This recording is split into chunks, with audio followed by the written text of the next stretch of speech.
Eu preciso girar a pauta aqui agora. O Tribunal Superior Eleitoral agiu mais uma vez de forma um tanto quanto contraditória. Eu acho maravilhoso quando está escrito no TP, de forma um tanto quanto contraditória. Isso já mostra muito bem o país que você está vivendo, irmão. Entendeu? Enquanto o presidente da República e candidato à reeleição, Jair Bolsonaro, foi proibido de transmitir lives de cunho, abre aspas, eleitoral, né? Nos Palácios do Planalto e da Alvorada, nessa segunda-feira, o candidato do PT, Luiz Inácio Lula da Silva, produziu uma super live que foi transmitida sem qualquer restrição de local ou de conteúdo. Inclusive, contou com a participação de grandes artistas brasileiros. Outro ponto interessante de se discutir é se Michele Bolsonaro foi proibida de participar das propagandas políticas de Bolsonaro. De certa forma, proibida de fazer campanha. E a esposa de Lula, a Janja, continua organizando comícios e participando integralmente de evento eleitoral do petista. A gente tem que deixar uma coisa certa aqui também. A lei diz... Scaf, por favor, me corrija se eu estiver errado. A lei diz que qualquer pessoa muito próxima ao presidente da República só pode participar até 25% do tempo da propaganda, certo? Isso deu muita polêmica em cima disso, porque ela participou de uma propaganda onde ela passava desses 25%. Eu nunca parei para contar, somar o tempo da Janja, mas assim, você acha que o TSE está sendo parcial, Scaf? Olha, eu queria fazer um comentário um pouquinho mais macro nesse assunto todo. Em primeiro lugar, eu acho que não existe democracia num país onde você só pode fazer campanha política por 50 dias. Esse é o primeiro ponto. Porque quem está no cargo, quem está com a estrutura do gabinete, tem 4 anos para fazer campanha. Aí você não está na cadeira, você tem 50 dias. Isso não é democracia. Exato. Ponto 1. Ponto 2. Democracia mais liberdade de expressão não tem que ter percentual. Entendeu? Se o cara é candidato e quer colocar um palhaço 80% para falar sobre a candidatura dele, isso é a liberdade democrática que ele tem. Agora, o presidente não pode colocar a própria esposa porque ela tem um limite de tempo. Então, eu acho assim, negão, eu acho que existe uma rigidez legal ultrapassada na legislação eleitoral brasileira. Isso é ultrapassado, isso é fora de contexto. Um país que se diz democrático, que é o celeiro do mundo, que vai receber dinheiro do mundo inteiro, um país que recebe todas as pessoas do mundo inteiro, você tem 50 dias para fazer campanha, com uma série de rigidez da legislação eleitoral de gasto, isso é pertinente, não tenho dúvida. Agora, você limitar pessoas... Você limitar imagens, isso já não é mais democracia. Isso fere a liberdade, porque você não pode limitar uma imagem na campanha. Se eu quero colocar que o céu é verde na minha campanha, tomara que eu não tenha nenhum voto, porque o céu não é verde. Mas eu tenho que ter a liberdade de me expressar da maneira como eu quero. Então, exatamente. O meu repúdio nesse ponto não é que a legislação está sendo cumprida para a primeira-dama Michele Bolsonaro, não é isso. Tem que ser cumprida para todos. O meu repúdio é que isso não é legislação. Porque quando você legisla contra a liberdade de expressão e o Estado democrático de direito no meio de uma eleição, você está legislando contra a Constituição. Ô Alexandre, pergunta simples aqui, certo? Por que nas outras campanhas, e se foi você já me corrige, por que nas outras campanhas não se prestou tanta atenção nisso? Porque parece que dessa vez a lei está sendo... seguida à risca. Não estou dizendo que é errado seguir a lei, muito pelo contrário. É muito certo que você siga a lei. O que eu quero entender é o seguinte, por que parece que dessa vez todo mundo resolveu pegar a lei e falar assim, não, agora a gente vai nessa lei direitinho?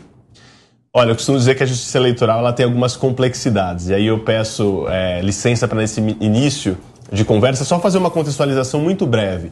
A Justiça Eleitoral ela é composta de membros que mudam a cada biênio, ou seja, a cada eleição nós temos uma nova composição. Quem estava nas últimas eleições não é quem está hoje compondo o TSE ou o TRE aqui em São Paulo. Então esse é o primeiro fator que faz com que alguns casos ou algumas situações tenham mudança de entendimento de jurisprudência. Mas não é porque eu estou fazendo essa observação que em situações como essa que a gente discute necessariamente seja o que se aplica.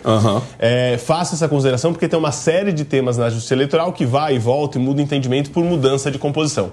Mas nesse tema específico, me parece que é por análise de conveniência mesmo. Pense se fosse porque na eleição... Porque não está contra a lei. A lei é curta e grossa quanto a isso. É que nem o Scaf falou. O certo, nesse caso, seria mudar a lei. Mudar a lei. Assim, mas a lei também... só dessa vez ela está sendo Mas a lei também é curta e grossa quando fala que nos programas externos, quando você apresenta programa externo, com imagem externa, só pode o candidato apresentando obras ou fazendo crítica de feitos. E hoje você vê uma série de candidatos fazendo programa externo com artista, com apoiador, com uma série de coisas. A lei fala claramente quais são as regras para fazer externo. Então, por que para fazer campanha externa se flexibiliza o entendimento e permite? E por que na quantidade de participação vem ali uma restrição maior? Eu entendo que se você estivesse colocando um agente totalmente estranho à campanha, uma pessoa de um outro partido, uma autoridade pública ou alguém que tivesse uma questão institucional um pouco mais grave, ex-ministro do Supremo apresentando ali de repente apoio, você está confundindo, poderia levar até mesmo o eleitor a se enganar em relação ao que aquela pessoa estaria dando de opinião dentro de um programa eleitoral. A outra é a esposa do candidato, que vive com ele, que está ao seu lado. Então eu acho que esse faz parte. Esse tipo de interpretação extremamente rigorosa em algumas situações, em outras que a lei também é clara e ela não é rigorosa a análise, é uma questão de momento e de análise de conveniência. Ricardo, normalmente nessas horas, se a gente só lê a manchete dessa notícia, a gente pensaria de cara no PT, certo? Mas não, foi Simone Tebet que pediu.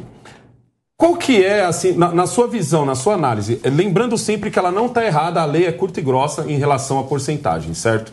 Mas você não acha que também está acontecendo um pouco da coisa essa mulher é popular demais? Porque eu tenho uma opinião da seguinte, Ricardo, queria até saber se você segue a minha linha, que é, a Janja só consegue falar para militante.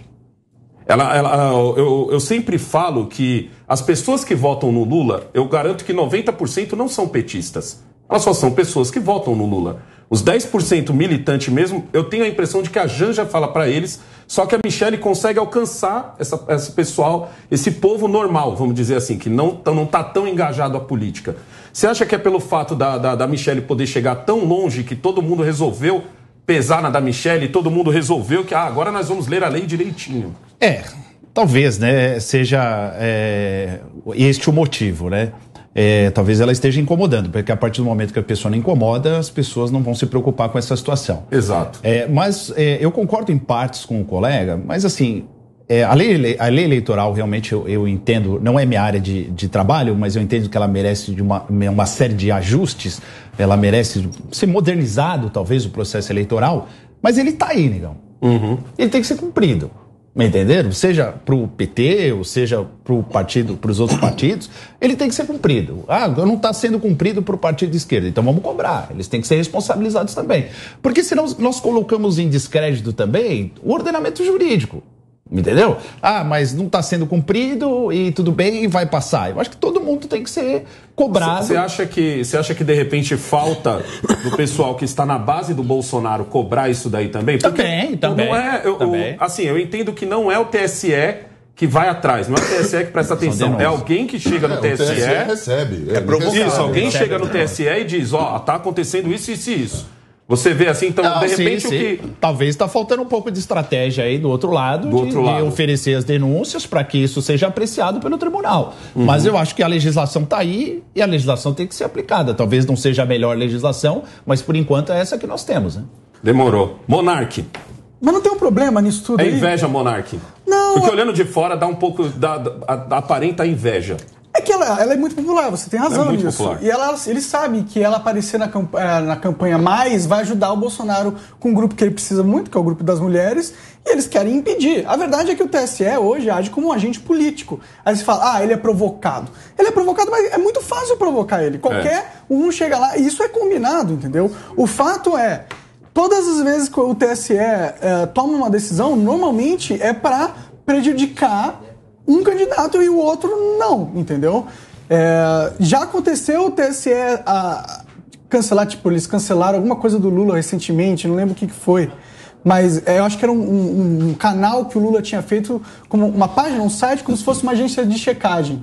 E aí o TSE proibiu. Mas a verdade é, nós como brasileiros, a gente quer um TSE que manipula a eleição. Porque ficar fazendo essas decisões... Você que é mais a favor da liberdade, você é muito conhecido por isso, entendeu? Por manter essa briga, às vezes até passar um pouco do limite nessa briga. Você acha que nesse caso a gente deveria deixar rolar do jeito sem não digo sem regras é sempre errado. Sim. Mas tipo assim, flexibilizar mais esse tipo de regra, porque poxa, é a mulher do presidente. Sim. Eu não quero que a Janja deixe de aparecer em comício e se o Lula quiser colocá-la por mais tempo na propaganda, ele que coloque, entendeu? Porque ela vai ser a primeira dama se ele ganhar. Sim, por mim... O papel dela é muito importante. Como você vê isso? Você que curte brigar por essa bandeira da liberdade. Eu tenho uma opinião bem parecida com o Scaff, cara. Eu, por mim, deixava rolar qualquer coisa. Não sendo assim, tipo, porra, você não vai colocar cenas... Fake news e nem tipo... Sim, nem cenas absurdas, né? Isso. Mas se não são cenas absurdas, tipo, alguém morrendo, cortando a cabeça, assim, e tal, foda-se. Coloca o que puder colocar ali. Eu acho que o TSE tem um papel bem mais negativo na nossa eleição do que positivo. Inclusive, as eleições brasileiras, o nosso sistema eleitoral precisa de uma reforma urgente. Ninguém no mundo faz eleição igual a gente faz. O TSE, inclusive, é uma invenção brasileira. Não existe o Supremo Tribunal Eleitoral em qualquer outro país que Monark, e outra coisa, quando as pessoas falam assim, por que os Estados Unidos é a maior democracia do mundo? Eles têm muitas falhas, mas essa falha de liberdade de expressão eles não têm. Sim. É aí que está sagrado. Exato. Não, ali a liberdade de expressão já está num degrau acima. Não é uma liberdade de expressão normal, está num grau acima.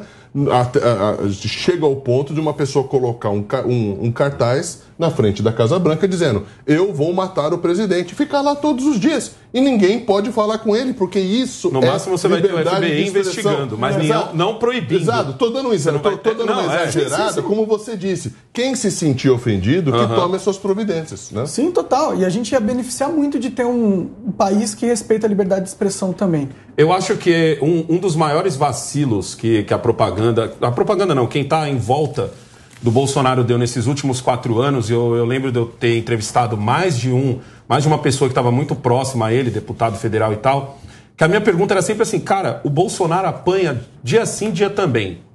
Por que ele não sai processando todo mundo? E muita gente já disse para mim o seguinte, negão, o Bolsonaro, ele é tão fã das liberdades que ele não quer ser colocado nessa coisa de falou mal de mim, eu processei. Mas eu acho que nesse ponto da campanha, não tinha nem que partir do PL, porque fica parecendo que o Bolsonaro não quis e o PL fez. Eu acho que nesse ponto tinha que ser o seguinte, tá, não vai deixar a Michelle participar? Beleza, mas se eu achar um pelo no ovo, certo, que eu tô vendo de vocês aí, eu vou lá e vou falar mesmo, e vou mandar o pessoal ir atrás e tal, para que pelo menos a gente puder, porque hoje a gente não sabe se o TSE está sendo parcial ou se é a equipe do Bolsonaro que está pedindo pouco. Porque às vezes eu fico com essa dúvida. Alexandre, você vê desse jeito também? Sim, eu acho que a gente tem que entender qual é a coerência da justiça nos seus pedidos. Então, se a gente tem os dois lados pedindo a mesma coisa e a decisão aplicada é a mesma para os dois, aí a gente tem uma coerência. Eu não tenho notícias, negão, de que a campanha do Bolsonaro tenha acessado o tribunal fazendo pedidos nesse sentido, porque ainda que tivessem sido negados, a gente teria conhecimento. Por trabalhar na área, a gente acompanha, por vezes, as solicitações que são feitas, enfim. Então, me parece que talvez seja necessário a campanha do presidente Bolsonaro se articular nesse sentido, sair questionando também essas ações, e aí nós vamos começar a ver qual é o posicionamento do TSE. Para a gente poder saber se nessa balança o TSE está sendo... Tá desnivelado ou não. Ricardo, eu queria entender de você o seguinte. Não vou, lógico, te perguntar se a gente precisa mesmo de um TSE. Eu acredito que a gente precisa, apesar de outros países, às vezes, não ter. Mas, você não acha que as leis podiam ser um pouco mais... que eu não sei se usar a palavra flexível para lei é legal. Para mim, uma lei tem que ter ou não ter. Não tem como ter uma lei mais ou menos. Mas você acha que em certas coisas o TSE acaba exagerando? Pode ser que sim. O que acontece? Apesar das críticas do TSE, ele tem previsão na nossa Constituição Federal. Então, é um órgão que está atuando, tem a sua previsão, tem a sua estrutura prevista na Constituição Federal. Às vezes a gente percebe que ele falha, tanto de um lado quanto de outro, mas a justiça é assim, negão. A justiça não é perfeita. É que nem nesse caso. Eu vejo muita gente chegar e sentar a madeira no TSE. Certo? Mas eu entendo o seguinte, se não é o TSE que está fiscalizando do tipo, Bolsonaro fez uma coisa errada, sei lá, os fiscais do TSE, não sei se existem isso. Na maioria das vezes é alguém que chega e provoca o TSE. Apesar das críticas contra Para saber essa balança, teria que saber o tanto de vezes em que o Bolsonaro é difícil falar assim, né? Mas a equipe do Bolsonaro entrou com ação versus o tanto de vezes que a equipe de outros partidos entraram com ação e a gente vê porque de repente o Bolsonaro está pedindo e não está sendo pleiteado, mas a gente só está sabendo do lado. Voltando ao Alexandre de Moraes, eu tenho algumas críticas do aspecto processual, por lecionar na área de processo penal, quanto à postura do Alexandre de Moraes, alguns inquéritos aí. Mas, assim, eu percebo, esse é o meu ponto de vista, que o Alexandre de Moraes está tentando manter, de uma certa forma, a pacificação nessas eleições, porque o negócio está pesado. Tá complicado. Se tá seguindo o melhor caminho ou não tá, eu não sei. Mas a coisa, nós estamos acompanhando as notícias aí, dia a dia. Tá preocupante a situação, né? Eu tô preocupado com a situação, né? Até domingo, né? Eu quero que tudo transcorra muito bem, que a democracia seja respeitada. Eu acho que essa vai ser a vez em que a lanterna vai estar mais forte apontada em cima do TSE. Vai ser dessa vez. Eu concordo, né? Em decorrência de tudo que tá acontecendo.